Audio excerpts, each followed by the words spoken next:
Hello everyone, how are you? I hope all of you are happy and healthy and once again you are most welcome to my YouTube channel GK with MK।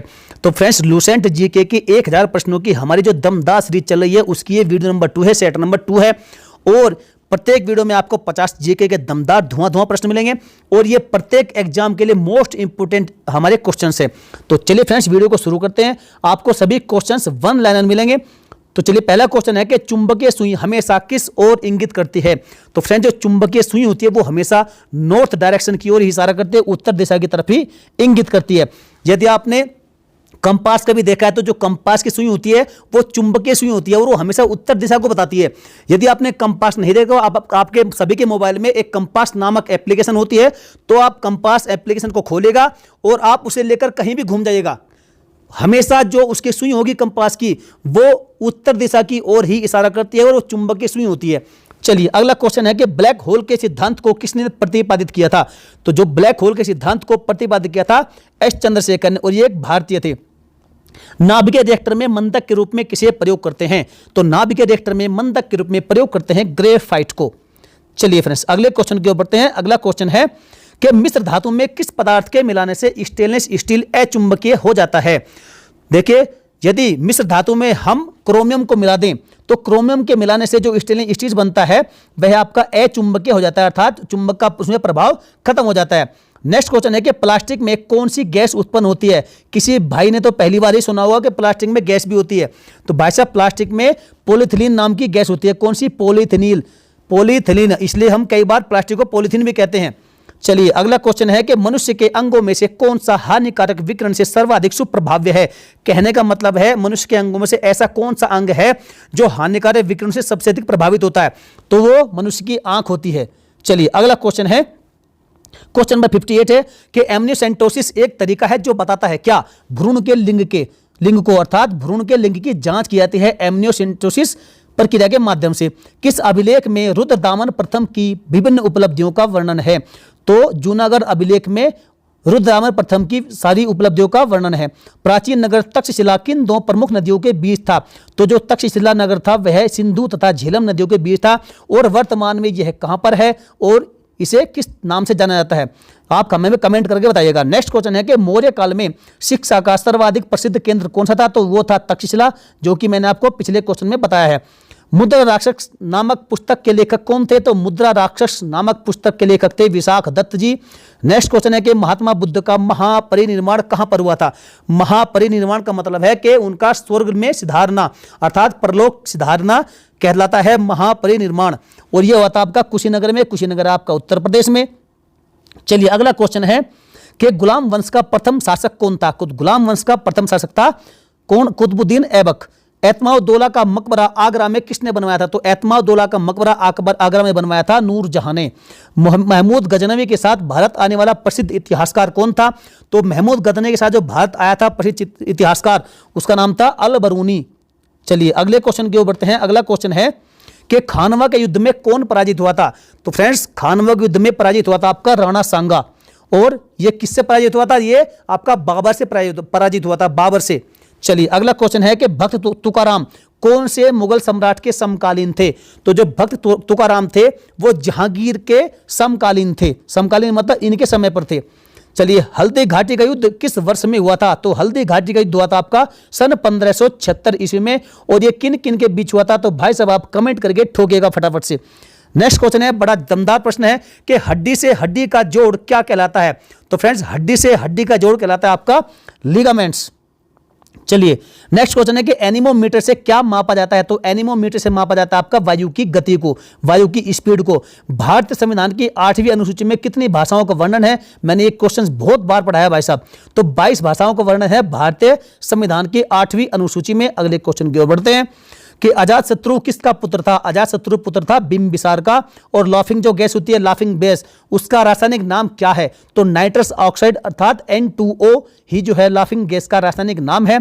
किस क्षेत्र में असाधारण योगदान के लिए शांति स्वरूप भटनागर पुरस्कार दिया जाता है? तो भाई साहब जो शांति स्वरूप भटनागर पुरस्कार है वो विज्ञान के क्षेत्र में असाधारण योगदान के लिए प्रदान किया जाता है। अगले क्वेश्चन की ओर बढ़ते हैं। क्वेश्चन नंबर 76 है कि दक्षिणी ध्रुव की खोज किसने की थी? तो दक्षिणी ध्रुव की खोज की थी आपकी एमंडसन नामक व्यक्ति ने। मार्स गैस किसे कहते हैं? तो मार्स गैस कहते हैं हम मीथेन को, जिसे हम CH4 कहते हैं। संसार का सबसे बड़ा जीवित पक्षी कौन सा है? तो संसार का सबसे बड़ा जीवित पक्षी आपका शुतुरमुर्ग पंजाबी अर्थात अधिकतर उत्तर प्रांत से जो है इन्होंने जो है ब्रिटिश सरकार ने सिपाहियों का चयन किया था। नेक्स्ट क्वेश्चन है कि राष्ट्रीय कांग्रेस से पहले सबसे प्रमुख संस्था कौन सी थी? तो राष्ट्रीय कांग्रेस की स्थापना कब हुई थी? 1885 ईस्वी में हुई थी। A.O. ह्यूम ने इसकी स्थापना की थी और उससे पहले ईस्ट इंडिया एसोसिएशन एक प्रमुख संस्था थी। चलिए, फॉरवर्ड ब्लॉक के संस्थापक कौन थे? तो फॉरवर्ड ब्लॉक के संस्थापक थे सुभाष चंद्र बोस जी। अगला क्वेश्चन है कि भारत ट्रेड यूनियन कांग्रेस के पहले अध्यक्ष कौन थे?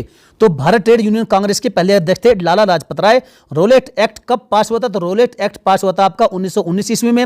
राजीव गांधी राष्ट्रीय युवा विकास संस्थान कौन से राज्य में स्थित है? तो राजीव गांधी राष्ट्रीय युवा विकास संस्थान आपका तमिलनाडु में स्थित है और तमिलनाडु की कैपिटल है आपकी कन्याकुमारी। नेक्स्ट क्वेश्चन, दुलहस्ती बिजली स्टेशन किस नदी पर स्थित है? तो दुलहस्ती बिजली स्टेशन आपका यह चिनाब नदी पर स्थित है। भारत का प्रदूषित जल कितने मील तक फैला है? ये फ्रेंड्स गलत टाइप हो गया,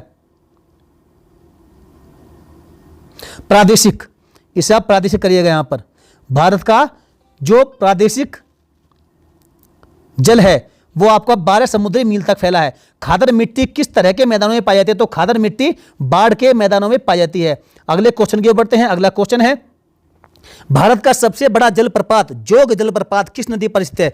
तो जोग जलप्रपात जो भारत का सबसे बड़ा जल वाटरफॉल है तो यह आपका शरावती नदी पर है। जहां पूर्वी घाट और पश्चिमी घाट मिलते हैं तो वह कौन सी पहाड़ी है? तो पूर्वी घाट और पश्चिमी घाट जहां मिलते हैं उसे हम नीलगिरी की पहाड़ी कहते हैं।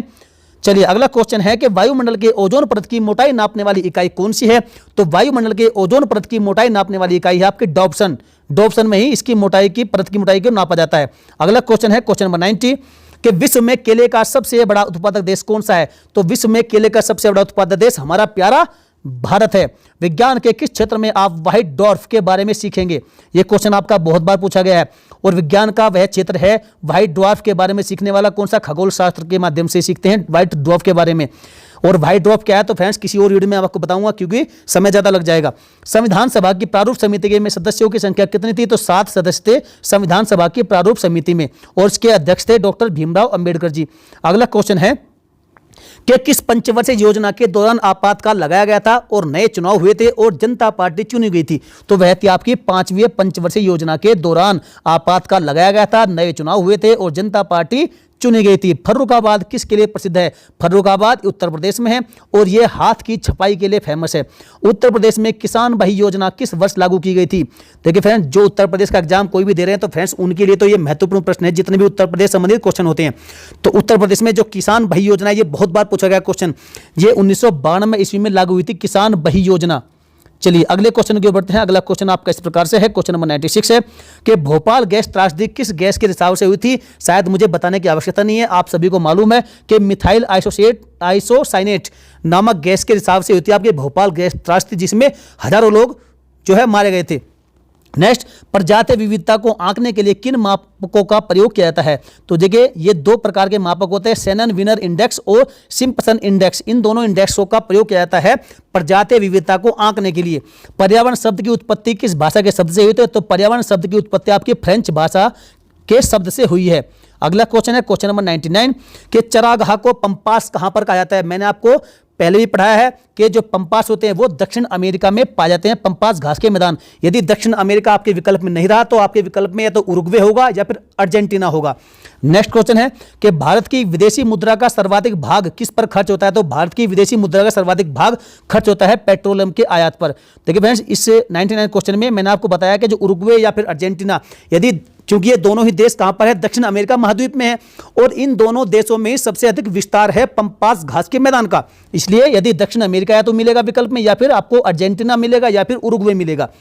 तो चलिए फ्रेंड्स, वीडियो कैसी लगी? यदि आपको ईमानदार से आपने वीडियो देखी है, अच्छी लगी है तो वीडियो को अभी के अभी लाइक ठोकिएगा और कमेंट करके हमें बताइएगा वीडियो कैसी लगी है।